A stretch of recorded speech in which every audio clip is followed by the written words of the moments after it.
2 weeks ago, their diplomatic to and fro produced this white paper. Its main proposals that Smith should surrender power to the British, that the UN should come in to help the British Commissioner maintain law and order, that a new Zimbabwe National Army be created, that a new constitution, including an entrenched Bill of Rights, should be included, that democratic elections would be held in 1978 to find a new government for the independent Zimbabwe, and that the West should provide £1,000 million or so to revive the economy, money which could also, of course, be used to help those whites who wanted to leave the country. Do you support the Anglo-American proposals?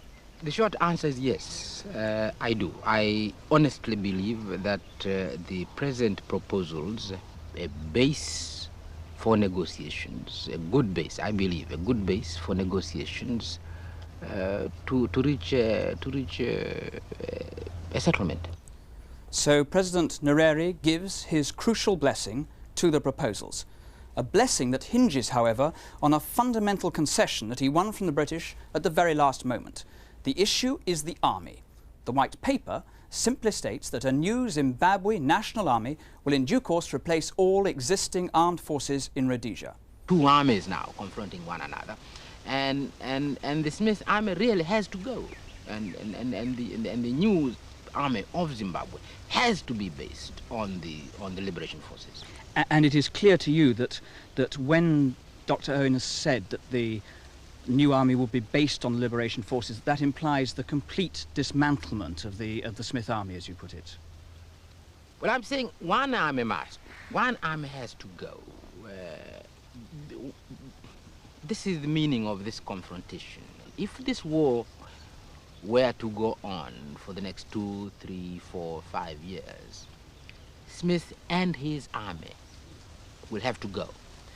If you want to shorten it, Smith and his army will still have to go, only that it takes shorter. So we have emphasized that the new army of independent Zimbabwe can no longer be the Smith army. It can only be an army created out of the liberation forces. But this does not exclude the new government from including in this army, whose base is the liberation forces, including in that army acceptable elements of the Smith forces. Was it a condition of your accepting the Anglo-American proposals that the new state should have forces based on the Liberation Army? Oh yes, if they are rejected by Smith, because he insists he must have the army, and he regards this army as the issue, and he says since on the basis of these proposals, the new army of Zimbabwe must be based on the liberation forces, which you call the terrorists. If he rejects them on that basis, then it will be a fight to the end, be fighting to the end. This army has to be built to fight to the end. Until that army is defeated, it will take much longer to defeat that Smith army, but it will be defeated. By the time it is defeated, I don't believe there is going to be very much of a future for white men in Zimbabwe. I don't believe so. So President Nyerere warns the whites against fighting on to the end, warning them in essence against the consequences of a military defeat by the guerrillas who form the Patriotic Front. From today's papers, you might have thought that the leaders of the Patriotic Front, Joshua Nkomo, based in Zambia, and Robert Mugabe, based in Mozambique, had rejected the white paper. But yesterday afternoon, I spoke with Mugabe in Mozambique. Is that white paper a basis for negotiation or not? Certainly, yes. This is a basis for discussion, and we ourselves have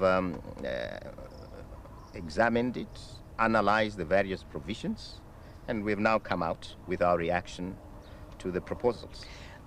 There is no sense then in which your reaction, as it was described and has been described during the last 2 weeks, constitutes an absolute rejection of the proposals?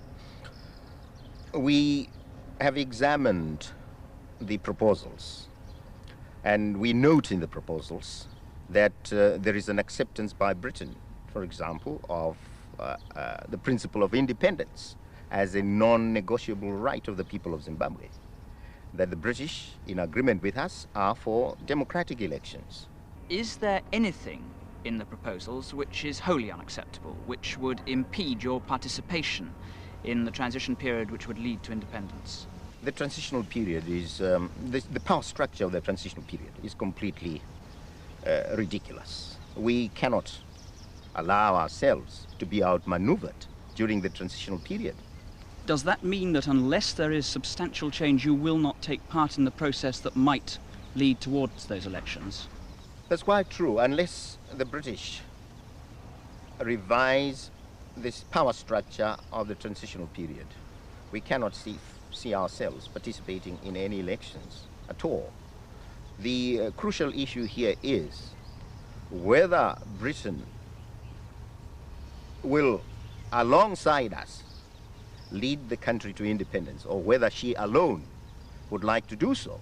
And our reading of the proposals is that Britain, in fact, would like to exclude us from the process of leading the country to independence. This, of course, we cannot accept.